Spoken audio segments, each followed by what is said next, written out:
Russia থেকে বাংলাদেশে আমি কিভাবে টাকা পাঠাবো? ইন্টারন্যাশনাল ট্রানজিট কিন্তু কম।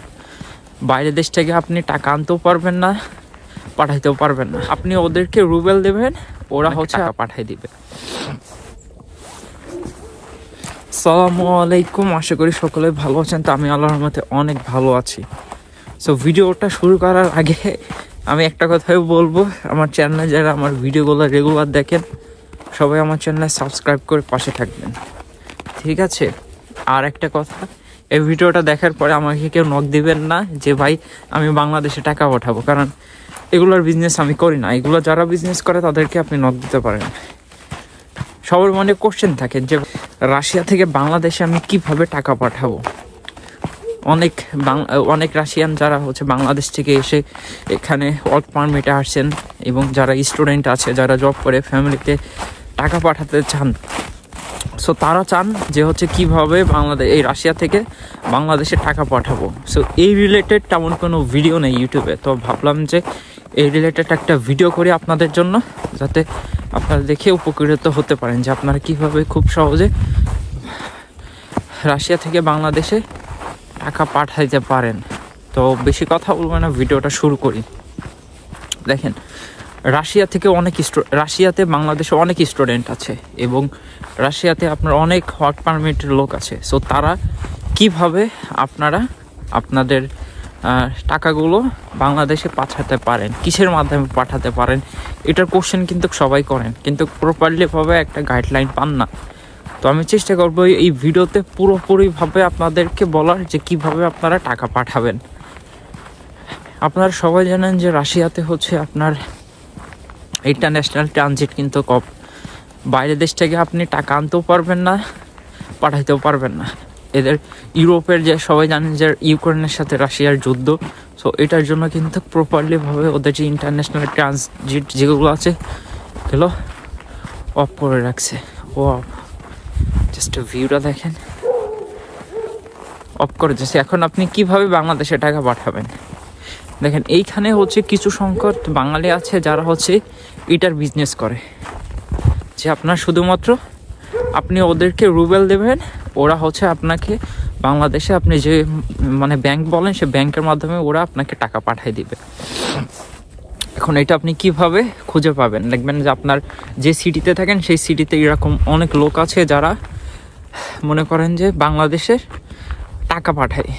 এখন কিভাবে পাঠাই? অনেকে বলেন যে পার্সন টু পার্সন। হ্যাঁ, পার্সন টু পার্সন আপনি টাকা পাঠাইতে পারেন। অনেক এখন রুবেলের রেট কত চলে? 1 টাকা 20 পয়সা বা 25 পয়সা বা 10 পয়সা মতন। সো আপনি ওদেরকে বলবেন যে আমি বাংলাদেশে টাকা পাঠাবো, পাঠানোর পরে হচ্ছে ওরা আপনাকে রেট দেবে। যদি আপনার নেটে যদি থাকে 1 টাকা 15 পয়সা, তাহলে আপনাদেরকে মনে করেন যে ওই 1 টাকা 20 পয়সা কম আপনার রেটে ওরা দিয়ে দেবে। 2-3 টাকা বেশি দিয়ে ওরা হচ্ছে আপনার বাংলাদেশে টাকা পাঠিয়ে দিবে। এটার একটা ওয়ে আছে, বাট এটা সবাই করে ভাই, কম বেশি সবাই করে এটা। আমিও বাংলাদেশে ঠিক এইভাবে মনে করেন যে টাকা পাঠাই। আর আপনার ব্যাংক টু ব্যাংকের মাধ্যমে টাকা পাঠানো যায় না, আমি তো বললাম আপনাদেরকে, কারণ রাশিয়াতে হচ্ছে আপনার ওদের ট্রানজিট পুরোপুরি অফ। এজন্য আপনারা এই রাশিয়া থেকে বাংলাদেশে টাকা পাঠাতে পারবেন না। এখন এটা সিকিউরিটি কেমন? আপনারা ভাবতে পারেন যে এটা ভাই আমি যার কাছে টাকা দিব সে কি আমাদের টাকা মেরে দিবে? না, এরকম কোনো কিছু নাই। ওরা হচ্ছে 100% কাজ করবে, আপনার টাকা পয়সা কোনো কিছু মার যাবে না, ঠিক আছে? এতটুকু বিশ্বাস রাখতে পারেন।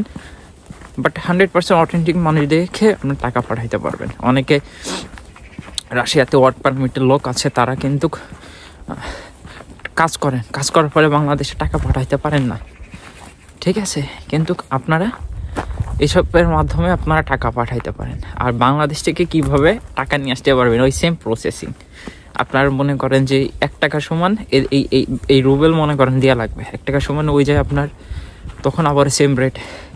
যদি আপনার 1 টাকা 15 পয়সা থাকে, তাহলে আপনার 20 টাকার বা 18 টাকার এরকম ওদেরকে লাভ দিয়ে টাকা আনতে হবে। কারণ উনি কিন্তু এই বিজনেসটাই করে, ওনার যদি প্রফিট যদি না থাকে তাহলে কিন্তু কখনোই আপনার এই কাজগুলো করবে না। আর আপনার যদি নিতান্ত কোনো পার্সোনাল ফ্রেন্ড থাকে বা পরিচিত লোক থাকে, সেক্ষেত্রে তারা কম নিতে পারে, হচ্ছে ব্যাপার।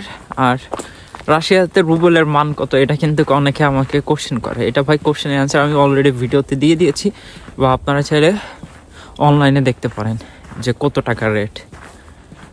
আর রাশিয়াতে আসার পরে রাশিয়াতে মানে বাংলাদেশ থেকে আপনারা অনেকে ভাবেন যে রাশিয়া থেকে বাংলাদেশে টাকা পাঠানো যায় না, ওইখানে গিয়ে আমি কাজ করব, কীভাবে ফ্যামিলিকে ব্যাকআপ দিব, এগুলো ভাবেন। কিন্তু না ভাই, আপনি টাকা পাঠাতে পারবেন। আমি যেটা বললাম এটার মাধ্যমে পড়বেন, কারণ আমিও সেম প্রসেসিংয়ে কিন্তু বাংলাদেশে টাকা পাঠাই, বাংলাদেশ থেকে আমিও নিজে টাকা পাঠাই।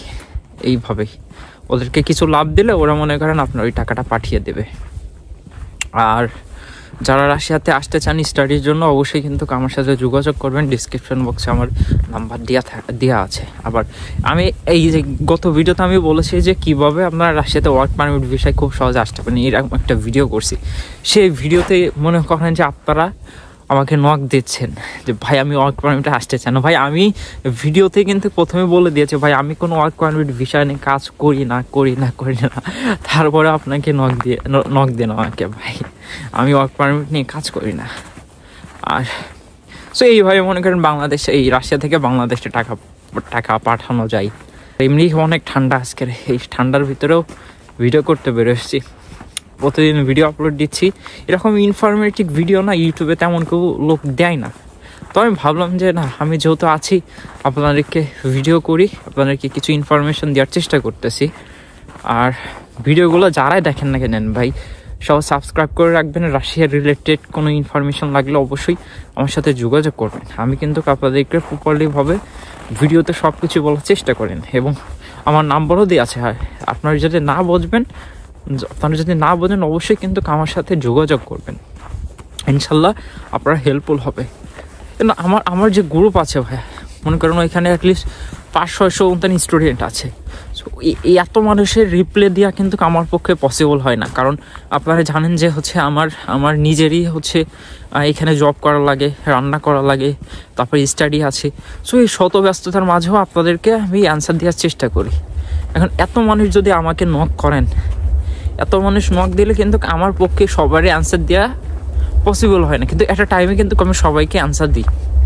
মনে করেন যে যখন ফ্রি থাকি সবার সাথে আমি কনভারসেশন করার চেষ্টা করি। তো এটা আপনারা অনেক সময় রাগ করেন যে ভাইয়া আপনাকে আমি মেসেজ দিচ্ছি কিন্তু আপনি আমাদেরকে অ্যান্সার দিচ্ছেন না। ঠিক আছে, আমি কিন্তু অ্যান্সার দিই, সবাইকে অ্যান্সার দিই, জাস্ট আমাকে একটু সময় দিবেন। আমি যদি ফ্রি হয়ে থাকি তাহলে অবশ্যই আপনাদের অ্যান্সার দেওয়ার চেষ্টা করব। আর আমার উপরে রাগ করেন আপনারা ডিরেক্ট। আরেকটা জিনিস, আপনারা ডিরেক্ট ফোন দেন ভাই ফোন দিলে আমি যখন ধরি না তখন আপনি আমাদেরকে উল্টোপাল্টা কথা বলেন। এখন আপনার মতন তো ভাই আমি বাংলাদেশে ফিরি না। আপনি যেমন স্বাধীনভাবে মনে করেন বাপের হোটেলে খাইতেছেন, আর মনে করেন নেটে আসতেছেন, মেসেজ করতেছেন, ফেসবুক চালাইতেছেন, মেসেঞ্জার চালাইতেছেন, হোয়াটসঅ্যাপ চালাইতেছেন, মানে ধুমছে একটা বিন্দাস লাইফ, এরকম চিন্তা ভাবনা আপনার। কেন ভাই আপনার মতন তো আমি তো ফ্রি থাকি না। আমার এইখানে মনে করেন যে পড়াশুনো করা লাগে, রান্নাবান্না করা লাগে, কাজ করা লাগে, ফ্যামিলিকে টাইম দেওয়া লাগে, তারপরে তো মনে করেন আপনাদেরকে আমি অ্যান্সার দিব। কেন সেই অ্যান্সারটা যদি প্রপারলিভাবে আমি যদি আপনাদেরকে না দিই, বা আপনারা যদি এগুলো যদি না বোঝেন ভাই, তাহলে তো মনে করেন হবে না। আপনি একজন ম্যাচুরিড পারসন হয়েছেন, এখন আপনার তো এই বিবেক এগুলো কাজ করা উচিত যে ভাইয়া হয়তো বা ব্যস্ত আছে যার জন্য আমাদেরকে অ্যান্সার দিচ্ছে না। তো ঠিকই তো একটা টাইমে আপনাদেরকে আমি অ্যান্সার দিই। তো ভিডিওতে বেশি বকবক করে ফেলছি, তো কিছু মনে করিয়েন না। আর যদি কোনো কিছু না বোঝেন অবশ্যই আমাকে বলার চেষ্টা করবেন কমেন্ট বক্সে, আপনাদেরকে বলবো ইনশাল্লাহ। তো সবাই ভালো থাকবেন, সুস্থ থাকবেন। আল্লাহ হাফেজ। দেখা হবে নতুন কোনো ভিডিও নিয়ে আপনাদের মাঝে। আল্লাহ হাফেজ।